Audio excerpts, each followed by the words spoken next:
Hi, this is Palmer, and here's my guide to The Elder Scrolls Online. The Elder Scrolls Online is a massively multiplayer online role-playing video game. It's inspired by the Elder Scrolls series of single-player games, which have been extremely popular. You may know about them games like The Elder Scrolls 3 Morrowind, The Elder Scrolls 4 Oblivion are some of the most recent titles, and The Elder Scrolls 5 Skyrim. Now, it's a good game. If you're looking for an MMO, this is a good game. Partly because even though it was published back in 2014, it's still got a fantastic community. The servers are alive. There are lots of people playing. That might partly be because there are just two servers, two mega servers, one for the United States, one for Europe, and everybody who plays on one of those two mega servers. But it definitely works. The game feels really alive. There's lots going on. It's a high quality game.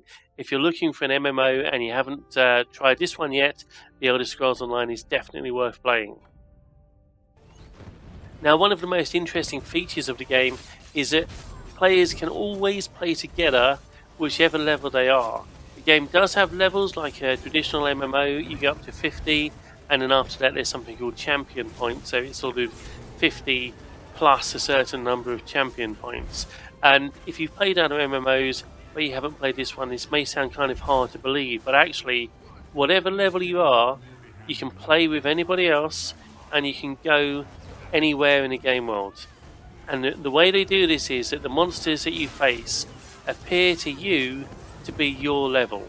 In fact, even other players appear to you to be your level. So if you're level 20, every zone that you go to is a level 20 zone. Even if you're in a party with somebody who's level 50, to them it'll look like a level 50 zone, and the monsters will be level 50. To you, it looks like a level 20 zone, and even the person that you're playing with will look like a level 20 character. It may seem strange, but it really works. The game actually works, and it's fantastic. The old problem of people out-leveling you, going up in levels faster than you, and you have to race to catch up, that just doesn't happen here. You don't have to worry about it. Now, you might think, well, in that case, how can I progress? Every time I gain a level, everything else just changes too, and it doesn't really help me. It does help you. You will progress. You will get a bit stronger. There's a difference between a level 20 character and a character who's level 50 and has sort of 800 champion points. You can tell the difference. One is a bit stronger than the other, but only a bit stronger. It's not like playing with somebody who's in a normal MMO, in another MMO, where somebody is a different level and there's just a massive difference. It's not like that. There's a difference that you'll notice. Also, as you play, you gain more skills, more abilities. You can do more things. You become better, but you don't really become sort of stronger in the sense that the world around you will grow in strength as you grow in strength. And that's fantastic. It really works. You can play anywhere with any person. One point I should just make, though, just so that nobody is disappointed, is that some elements of the game are only open to you when you reach level 10. So those first 10 levels, in a way, are a little bit like a sort of tutorial. You have to get through those first 10 levels before the world really opens up to you. Now, The Elder Scrolls Online has a really interesting class and skill system. It does have 5 classes: the Dragon Knight, the Sorcerer, the Nightblade, the Templar, and the Warden. And when you pick a class, each class has certain skills they can learn, as you probably expect, and your class choice is permanent. However, any class can use any weapon, any class can use any type of armor, and your character's abilities actually depend to a great extent on those weapons and those armors. So, for example, you can play a sorcerer, and of course a sorcerer, you imagine, they're going to be good at using magic, and they are, but if you're a sorcerer, you can equip yourself with a sword and shield and be a tank. You can do it. You may not be the best tank, but you can do it. You can equip yourself with 2 daggers and you can do DPS damage. If you're a Nightblade, which is a class which perhaps is good for melee DPS, it's a good choice if you want to be a melee DPS. You can pick up, if you want to, a staff which lets you do healing. And you can be a healer as a Nightblade. It doesn't matter, because each weapon also has a skill line. So you can actually learn skills connected with that weapon simply by using that weapon. Each type of armor, believe it or not, has a skill line. There's a heavy armor skill line, a light armor skill line, a medium armor skill line. You can learn those skill lines for the type of armor that you want to use. So clearly, heavy armor, that's good if you want to have a lot of resistance, a lot of armor class. That's good if you want to be a tank. If you want to be a tank, put on heavy armor, get a sword, get a shield. A shield is what you need to be a tank. You can do that whichever class you are. There are other skill lines that you can learn as well in the game, and for example, you can learn skills through joining a guild. Joining the Mages Guild gives you access to certain skills, and then you can learn those skills. There's a Fighters Guild. There's a guild called the Undaunted, which is a guild for of people, NPCs who do dungeons, and you can join them and you gain skills. If you've joined the Undaunted Guild, you gain Undaunted skills by doing dungeons. There's a I can't remember what it's called, but there's a guild, an NPC guild of sort of thieves and assassins, and they can give you missions to do, and you can carry out assassinations and other missions for them and learn skills from them. So there's lots of different ways of learning skills in the game. It's not all about your class. Your class does matter, but it's not all about your class. You have a huge amount of flexibility, a lot of choices to make as you play the game about which skills you learn. And of course, you can learn loads and loads of skills, and then you don't have to use them all. You can choose whichever ones to use you want. You actually have a hotbar which allows you to have 5 active skills at a time. So you can choose whichever active skills you want as you play, and you also have a whole load of passive skills which are just on all the time. So you have a load of flexibility. You choose your class, that's fixed, but then all the other stuff, you can just learn everything really if you play for long enough, and then you choose which particular skills you want to use at any given moment. So advancing in the Elder Scrolls Online is not all about just gaining levels and gaining experience. You also have to do things to advance those skills. Part of that is gaining skill points, and you gain some skill points automatically when you level, but other skill points come from other sources. So, for example, there are sky shards in the game. These are sort of white glowing crystals that you can find, and you use the crystals, and every 3 sky shards that you use, you can only use each sky shard once. You have to find new ones all the time. Every 3 sky shards that you use, that gives you 1 more skill point. There are also a number of quests that you can do that give you skill points. So part of the game is finding these skill points, and in particular with sky shards, finding these sky shards. Some of them are just out in the open, very easy to find. Some of them are hidden away in dungeons or in out of the way places. Finding those is one activity that you might take part in the Elder Scrolls Online.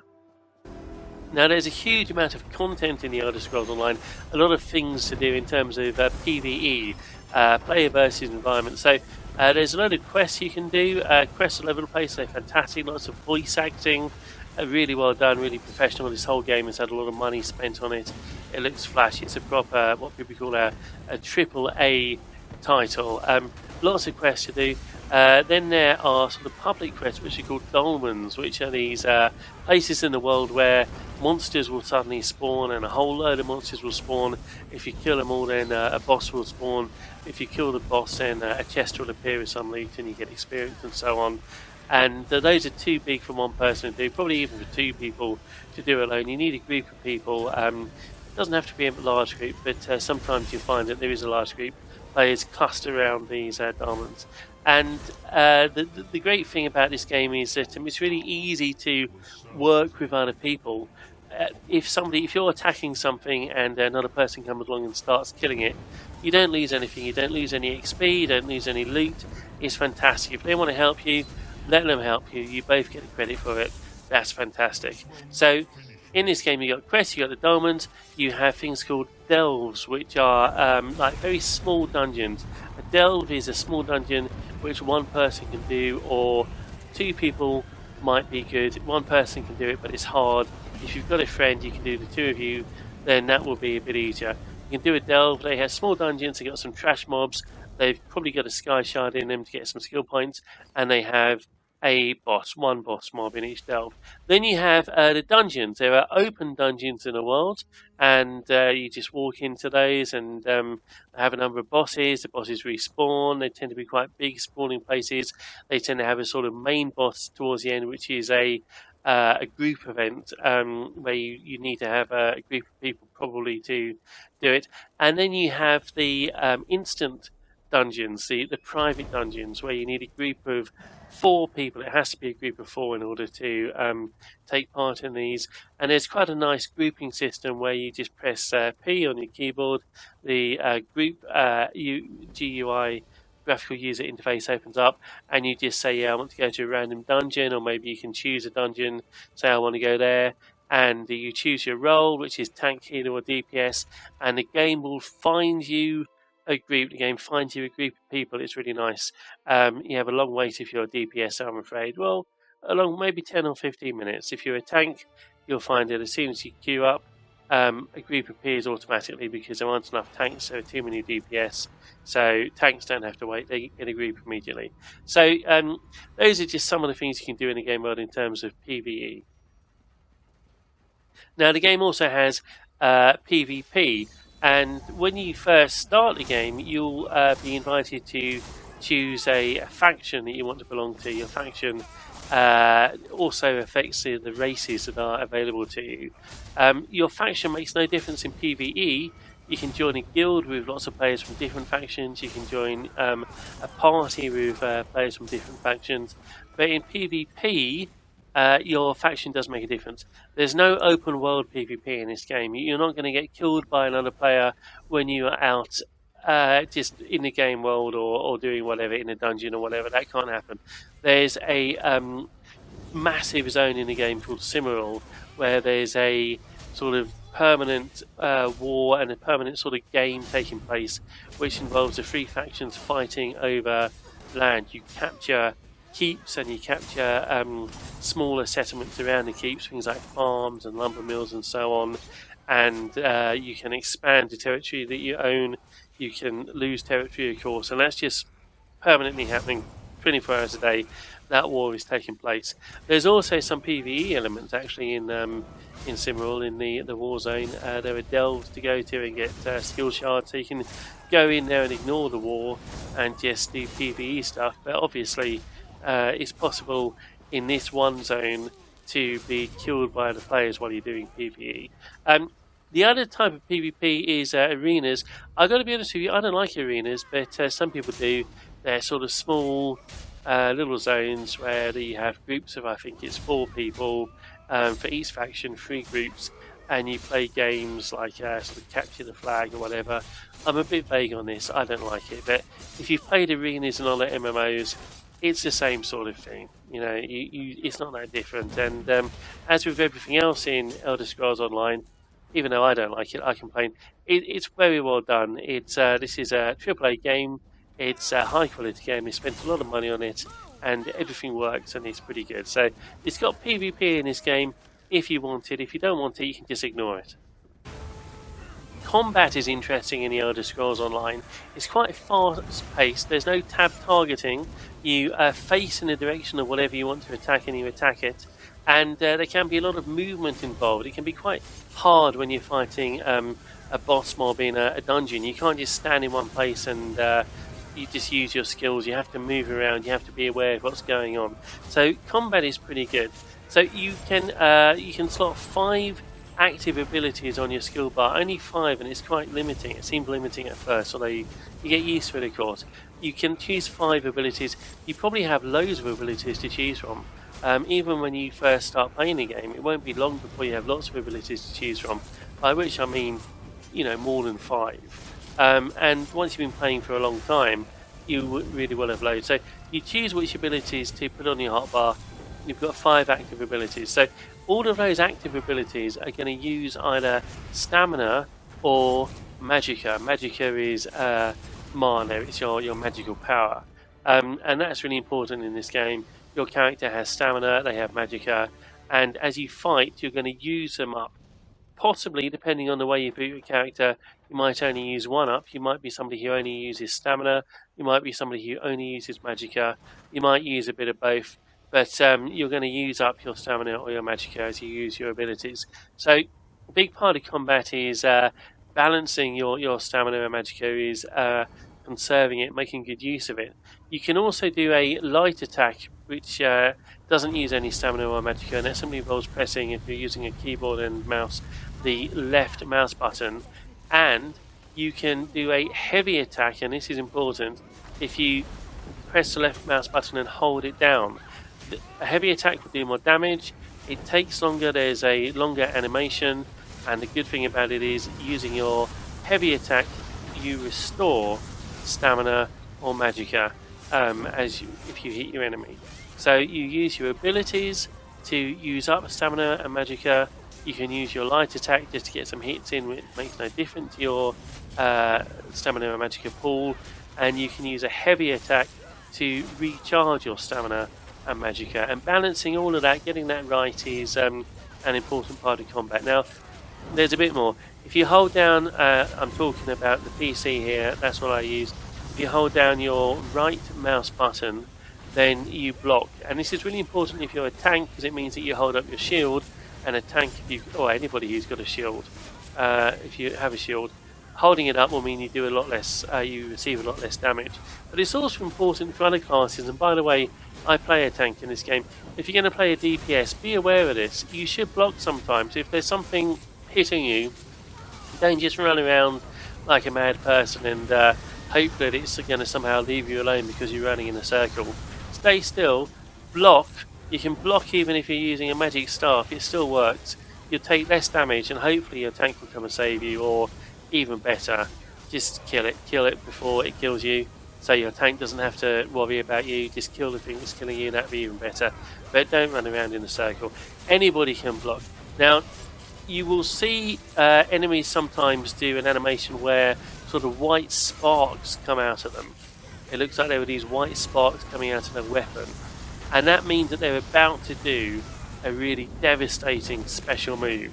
When you see that, it's possible that there will be a red circle or a sort of red line on the ground which tells you where the attack is coming. And in that case, you can simply move out of the way.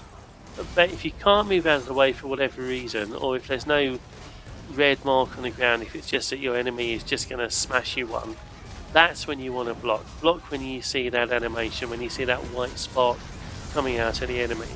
Hold down the right mouse button if you're on a keyboard and mouse, and you probably won't die. Hopefully you won't die. Sometimes you see a sort of red spark coming out of the enemy, and that means they're also going to do a special attack. And again, you should be aware of it. But if it's a red spark, that means you can interrupt them.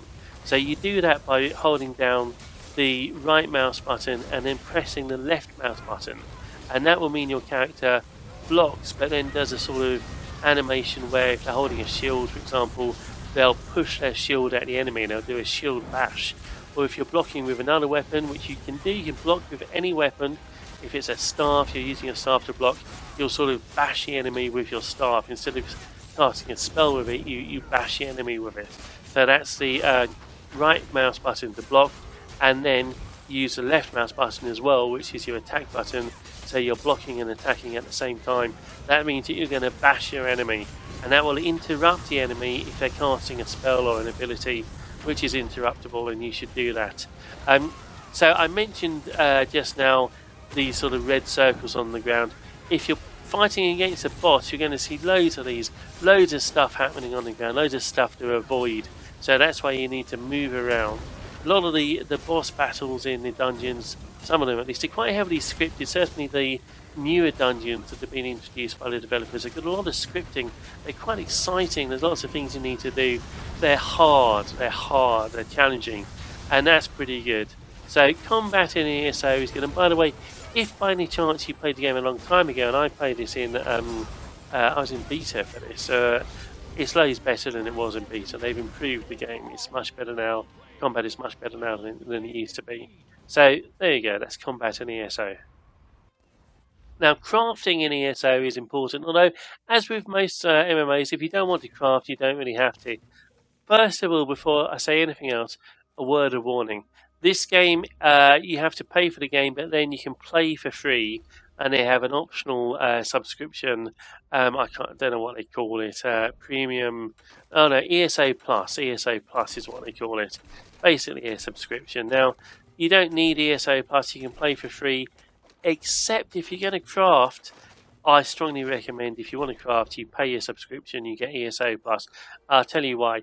You can craft without it, it all works without it, but ESO Plus gives you a special inventory, a special bag, although you never see this bag, it's just something they do to your inventory, where you can hold an unlimited amount of crafting materials, an infinite amount of crafting materials, right?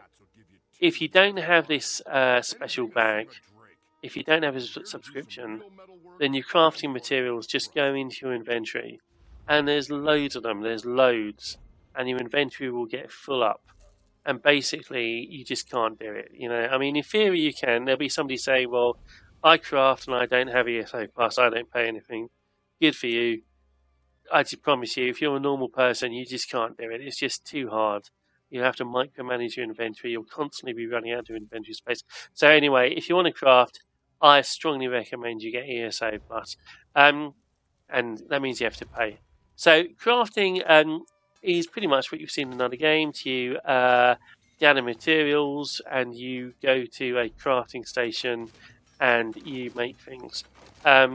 What's quite nice in this game is that when you get loot, nearly always, depends what it is, but a lot of loot, armor, weapons, you can go to a crafting station and break it down into raw materials. So you get a piece of armor, you don't want it, you go to a crafting station, you break it down, and it turns into metal ingots and a few other things as well, other materials that are used in crafting. And you get crafting experience for doing it. In fact, it's easier to level up your crafting skills by breaking down loot that you found out in the wild than it is by making things. You're better off breaking things down and making. You can make things too if you want to, but so that's actually quite handy. Now, you can give items that you craft magical abilities called traits. So, for example, you could say that a certain piece of armor has extra armor class, or maybe it's a training piece of armor, which means that it gives you extra experience when you wear it, or maybe it has extra resistance against certain types of damage. You learn these traits if you want to craft, right? Listen to this, because you need to start doing this at an early stage in the game, the sooner the better.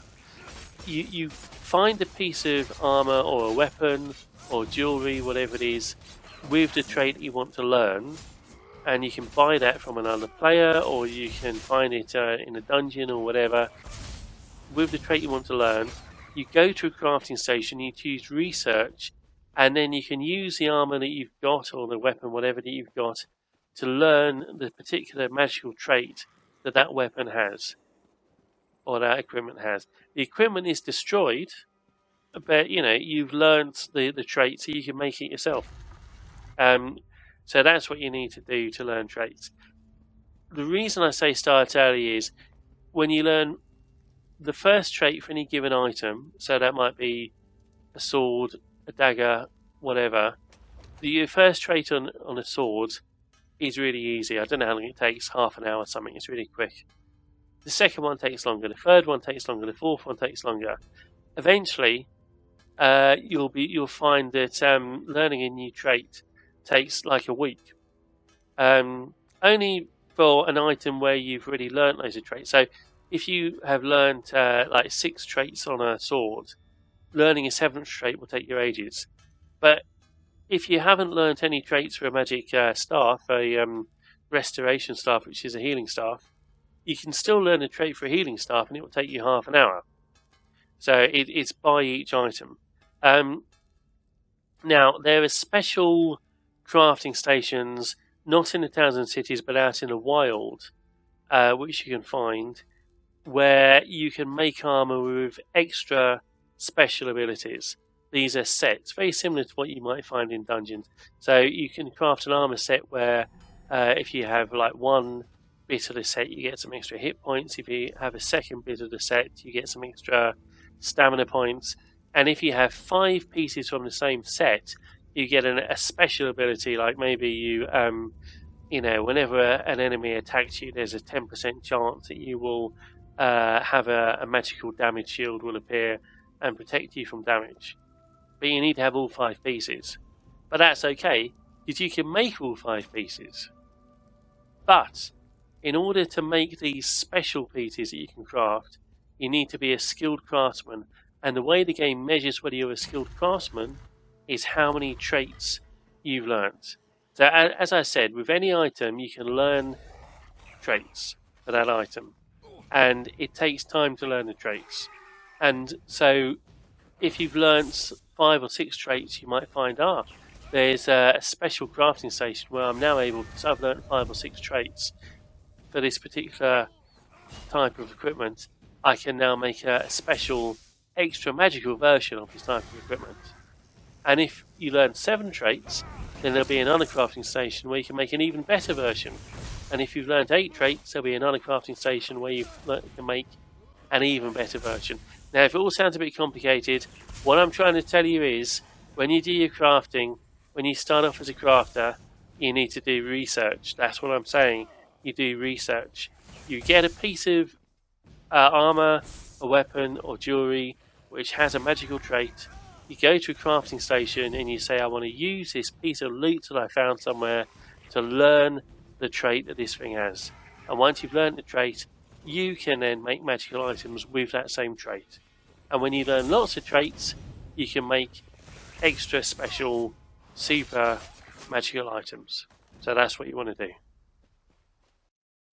Another nice feature of Elder Scrolls Online is the ability to change your weapons on the fly. There's a button on my keyboard, it's a sort of single inverted comma, which is the thing below the @ symbol. Might be different on your keyboard because they're different, I think, depending on which part of the world you're in sometimes. But anyway, there's a button that you can use and it changes your weapon. So I might be using, let's say, a flame staff, which if I'm a magician of some kind, I use this flame staff to do damage, and then I can switch and load up my ice staff and do ice damage instead, which has different effects on the enemy. Flame does a damage over time effect, but ice does a slowing down their movement effect. Or I could switch from my flame staff to a restoration staff, which does healing. Or even, if I wanted to, I could go from a flame staff to a crossbow or a great sword, a two-handed sword, anything I want to. One thing just to bear in mind, it's a really cool feature. It's not quite perfect because you only change your weapon. In some cases, different weapons really go best with different armor. So a flame staff is best with light armor, because that might give you a bonus to your magical ability, whereas if you're using, let's say, dual wielding daggers, that goes better with medium armor, with leather armor. You can still go to your bank and put your armor in the bank and get out different armor and put it on if you want to. But in terms of just changing in the middle of combat, so you can't do that. All you can do is change the weapon. Nonetheless, it's a pretty cool feature. It's pretty useful, and it allows you to swap. Like if you're a tank, maybe when you're in a dungeon, there's a load of trash mobs. You don't really need a tank for trash mobs. You switch to a different weapon and just do DPS. And then when a boss comes, you go back to tanking.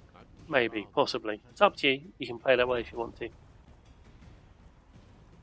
Now, there's loads more to the Elder Scrolls Online. There are things that I haven't talked about. For example, you can become a vampire or a werewolf in this game and learn specific skills which can only be learnt by vampires or werewolves. But you obviously first of all have to be bitten by a vampire or a werewolf to do that. There's lots of other things in this game, but I'm going to leave it here. All I say is this is a really good game, basically. It's really easy to play casually. You can pick it up, you can play with friends really easily. You can travel to, if you're in a group with a friend, you can just teleport to them wherever they are. And that's fantastic. I mean, I sometimes like games which don't allow you to do that, which are a bit more hardcore. I'm a big fan of EVE Online, for example. This is not like EVE Online. EVE Online is hard. This is hard sometimes in the sense that some of the boss fights are hard, the dungeon fights are hard, but it's really easy to pick up and to get into, and it's really friendly. It's easy to play with other players. But at the same time as doing that, although when you first start playing it may seem like a traditional MMO, you're level 1 and you're level 2, then you're level 3, you get some quests to do. You'll realise before too long that there are so many different things to do that you do get to make your own way in the world. You do get to decide how to play. Do you want to spend your time doing dungeons? Do you want to become an expert on the dungeons? The dungeons have veteran modes, which are really hard. Do you want to do those?